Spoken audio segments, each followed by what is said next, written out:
చినగంజాం మండలం సోపిరాల గ్రామంలో ఉన్న బాలకోటేశ్వర స్వామి దేవాలయంలో కార్తీక పౌర్ణమి సందర్భంగా గురువారం రాత్రి జ్వాలాతోరణాన్ని ఏర్పాటు చేశారు. దీపాలతో శివుని ప్రతిమను ఏర్పరిచారు. కార్యక్రమంలో భక్తులు పెద్ద సంఖ్యలో పాల్గొన్నారు.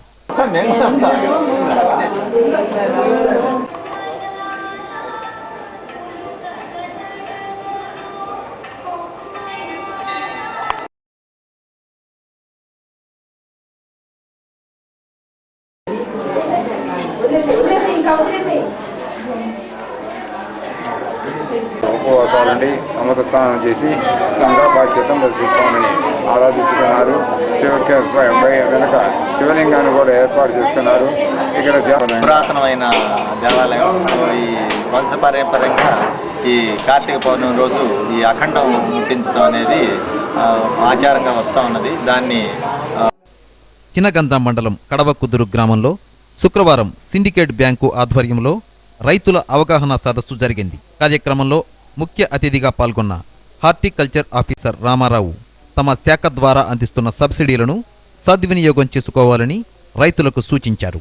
బ్యాంకు మేనేజర్ కనకదుర్గ మాట్లాడుతూ తమ బ్యాంకు వ్యాపారం 4 లక్షల కోట్లు దాటిందన్నారు. కార్యక్రమంలో గ్రామ సర్పంచ్ కత్తి లాజరు, రామిశెట్టి కోటేశ్వరరావు, పి సత్యనారాయణ, కె సుబ్బారావు తదితరులు పాల్గొన్నారు.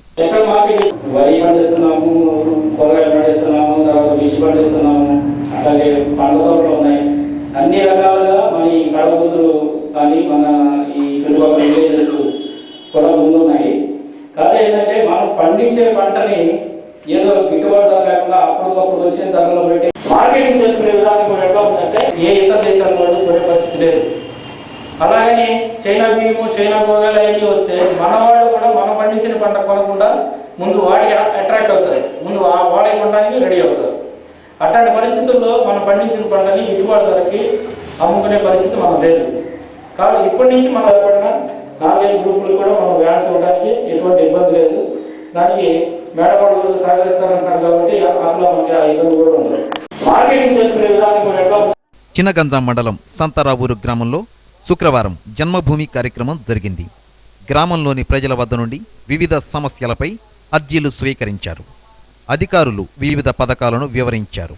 లబ్ధిదారులకు పింఛన్లు పంపిణీ చేశారు. కార్యక్రమంలో ఎండీఓ వై శంకర్రావు, తహసీల్దార్ వెంకట్రావు, నాయకులు పద వీరయ్య, యార్లగడ్డ సంధ్య, సుందర్రావు, చినగంజాం సర్పంచ్ కుంభా నాగమణి తదితరులు పాల్గొన్నారు. ఈ కార్యక్రమానికి సమాంతరంగా మనకి ఒక ఉచిత వైద్య రూపకల్పన చేయడం జరిగింది. వచ్చేటటువంటి 200 రూపాయలు వాళ్లకు కనీస అవసరాలకు కూడా సరిపోవు. కాబట్టి 200 రూపాయలని ప్రతి కుటుంబానికి కూడా 2 రూపాయలు.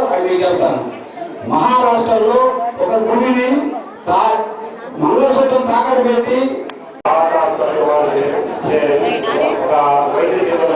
ఏర్పాటు దీన్ని ప్రతి ఒక్కరు